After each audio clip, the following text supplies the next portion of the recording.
वाघमारे हे Nobel hospital येथे अंजूर फाट्या येथे आहे. तिथे टुडी इको करण्यासाठी गेलेला होता. टुडी इको करणाऱ्या डॉक्टरांनी त्याचा टुडी इको केला आणि टुडी इकोचा रिपोर्ट त्याला नॉर्मल आहे म्हणून सांगितलं. आणि नितीनने त्यांना विचारलं की तरी पण मला छातीत का त्रास होतो.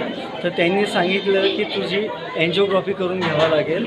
एन्जिओग्राफी करून घे, मग माहिती पडेल की तुला काय त्रास आहे या नाही.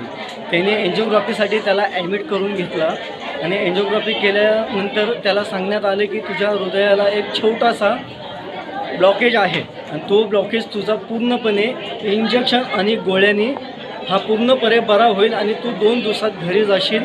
तुला एन्जिओप्लास्टिक या बायपास करण्याची काही आवश्यकता नाही आहे असं बोलून डॉक्टरांनी त्याला ॲडमिट करून घेतला ICUमध्ये. आणि जे कार्डिओलॉजिक डॉक्टर आहेत अफत खान हे तिथनं निघून गेले सुमारे 8च्या सुमारात. ज्या ICUच्या डॉक्टर आहेत देवयानी पाटील यांनी त्याच्यावर उपचार चालू केले. उपचाराच्या दरम्यान मध्यरात्री 11 या 12च्या नंतरनं त्यांनी मला परत बोलवून सांगण्यात आले की तुमच्या पेशंटला छातीत वारंवार त्रास होत आहे. जे आपण त्यांना पहिलं जे इंजेक्शन दिलेलं आहे ते इंजेक्शन पूर्णपणे त्यांच्या शरीरावरती काम करत नाही आहे. आपण त्यांना एक दुसरं इंजेक्शन द्यावं लागेल. त्यासाठी तुमची साईन आम्हाला आहे. त्या इंजेक्शनाची त्यांनी मला सांगितले की कॉस्ट जास्त आहे त्यामुळे तुमची साईन वगैरे हे तुम्हाला आम्ही विचारून हे करतात. त्यांनी त्या इंजेक्शनाची कॉस्ट मला 12,000 रुपयाच्या वरती सांगितली आणि इंजेक्शन द्यावा की नाही हे म्हणून आम्हाला विचारलं. माझ्याकडनं साईन घेऊन इंजेक्शन दिलं. इंजेक्शन दिल्यानंतरही ते इंजेक्शन त्यांनी परस्पर त्यांच्या हॉस्पिटलचं त्यांच्या जवळचं दिलं मेडिकलवरनं न मागवता. आणि नंतरनं रात्रीला 2 ते 2:30 वाजेच्या दरम्यान नितीनला रक्ताच्या उलट्या व्हायला लागल्या.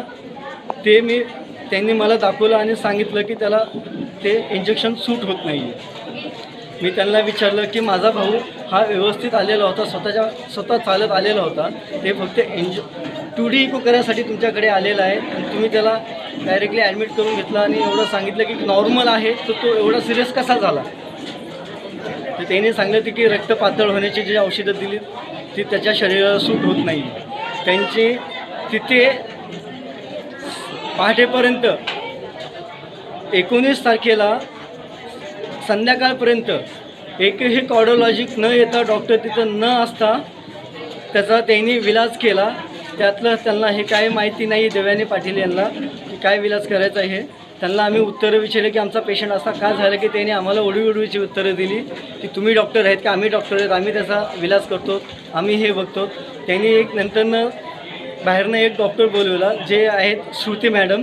त्यांनी आम्हाला सांगितलं की तुमचा पेशंटची तब्येत जास्त खालवलेली आहे, त्याची हार्टबीट कमी झालेली आहे, त्याचा ऑक्सिजन लेवल पूर्णपणे कमी झालेलं आहे, 100% त्याला ऑक्सिजनच द्यावा लागेल, स्वतः ऑक्सिजन तो घेत नाही आहे असं म्हणून त्याला व्हेंटिलेटरवरच टाकावं लागेल. त्याने हे आम्हाला सल्ला दिला.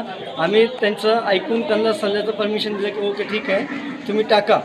आणि त्याच्या 10 मिनटानंतर त्यांनी आम्हाला परत ICUमध्ये बोलवलं. ज्यावेळेस आम्ही ICUत गेलो तर ICUचा दरवाजा पूर्णपणे बंद होता. आतमधनं कडी लावलेली होती आणि नितीन होती ते ट्रीटमेंट करत होते. आम्ही ICUचा दरवाजा वारंवार वाजवला की आम्हाला अर्जंट बोलवले काय हे करा. ज्यावेळेस त्यांनी दरवाजा खोलला तर आम्ही बघितलं की तिथले वार्ड बॉय हे नितीनला त्याच्या छातीला पुश करून हे करत होते, पुश करत होते, PCR देत होते, CPR देत होते. आम्ही मॅडमला विचारलं की मॅडम काय झालं भावाला. तर आत्ता तर चांगलं होतं, तो बोलला आमच्याशी सगळं अर्ध्या तासापूर्वी. अचानक असं काय झालं की मॅडमनी सांगितलं की श्रुती मॅडम यांनी सांगितलं की त्याचं हृदय काम करणं त्यांनी बंद केलं आणि ते पुश करत असताना त्याचवेळी आम्ही त्याचा विलाज करायला आलो की त्याचवेळी त्याच्या तोंडातनं रक्ताच्या उलट्या यायला चालू झाल्या. की पेशंट आमचा बरा होता, एवढा सिरियसली कसा झाला. आम्ही त्यांना बोललो की बोलतो नाही रक्ताची उलटी करतो. रक्ताचं एवढं रक्त होतं की पूर्णपणे बॉटल भरल्या गेलेली होती. 2.5 लिटरची बॉटल भरलेली होती. खाली